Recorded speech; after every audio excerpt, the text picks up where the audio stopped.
చూడండి ఏముంటుంది, చూడండి లాస్ట్ పేజీ చూడండి ఏముంటుందండి పాస్టర్ గారు. మత్తయి సువార్త ఉంటుందా? చూడండి ఒకసారి మీ బైబిల్లో ఏముంది పాస్టర్ గారు? అక్కడ ఏముందమ్మా?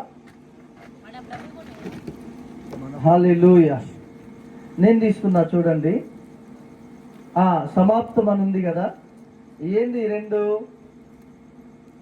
తెల్ల పేపర్. దీని వయసు ఎంతో తెలుసా? సుమారుగా 400 సంవత్సరాలు. ఎంత సుమారుగా? వాక్కుగా ఉన్నటువంటి యేసుక్రీస్తు కన్య మరియ గర్భంలో పరిశుద్ధాత్మ ద్వారా జన్మించాడు. హల్లెలూయా, హల్లెలూయా. కన్య మరియ గర్భంలో వాక్కు అయినటువంటి దేవుడు. అందుకనే రోమీయులకు రాసిన పత్రికలో 8వ అధ్యాయంలో ఉంటుంది, ఆయన ఒక శరీరమును అమర్చాడు, ఆయన ఆ శరీరమందు పాపమునకు శిక్ష విధించాడు. వాక్కునకు తండ్రి అయిన దేవుడు శరీరమును అమర్చాడు. హల్లెలూయా. అర్థమవుతుందండి మీకు? వాక్యమైనటువంటి క్రీస్తు శరీరధారిగా ఏమండి మరియ గర్భములో జన్మించాడు. హల్లెలూయా. అక్కడ మత్తయి సువార్త 1వ అధ్యాయం ఇందాక మనం చదివినట్లు 21వ వచనంలో ఆడ మీరు చూసినట్లయితే ఇంకా ఆమె కనలేదు. ఇక్కడ మాట్లాడుతున్న మాట ఏంటంటే ఆయన తన ప్రజలను వారి పాపముల నుండి ఆయనే రక్షించును. హల్లెలూయా. యేసు క్రీస్తు ప్రభు ఆయన తండ్రి యొక్క బాహువుగా ఉన్నటువంటి లేదా వాక్కుగా ఉన్నటువంటి యేసు క్రీస్తు ఈ భూమి మీదకి రావటానికి గల కారణం ఏంటంటే పాపమును నిర్మూలించడానికి ఆయన వచ్చాడు. హల్లెలూయా. న్యాయాధిపతులు లేలారు, ఎవరు పాపము నుంచి విడిపించలే. ప్రవక్తలు లేలారు, ఎవరు పాపము నుంచి మనుషుల్ని విడిపించలే.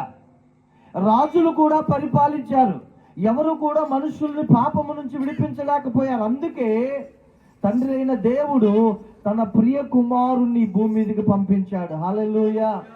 ఆయనే తన ప్రజలను వారి పాపముల నుండి విడిపిస్తాడు, రక్షిస్తాడు. అంతకుముందు ఎన్నో పశువులు వధించబడ్డాయి, అంతకుముందు ఎన్నో గొర్రెలు, మేకలు, ఎన్నో పావురాలు వధించబడ్డాయి. కానీ వాటి రక్తము ఏ మనుష్యుని కూడా పరిపూర్ణంగా శుద్ధి చేయలేకపోయాయి. దేవునికి స్తోత్రం. అందుకే తండ్రి ఉద్దేశించాడు దీనికి శాశ్వత పరిష్కారం కావాలి. ఆదాము చేసినటువంటి పాపానికి పులి స్టాప్ పెట్టాలి ఎలాగైనా. రోమీలకు రాసిన పత్రిక 5వ అధ్యాయంలో ఒకసారి చూడండి, అక్కడ రాయబడి ఉంటుంది. రోమీలకు రాసినటువంటి పత్రిక 5వ అధ్యాయము. Thank you Jesus. హల్లెలూయా. 12వ వచనం చదవండి దయచేసి. ఇట్లుండగా ఒక మనుష్యుడు ద్వారా పాపము ద్వారా మరణమును లోకములో ఎలాగూ ప్రవేశించెను. హల్లెలూయా.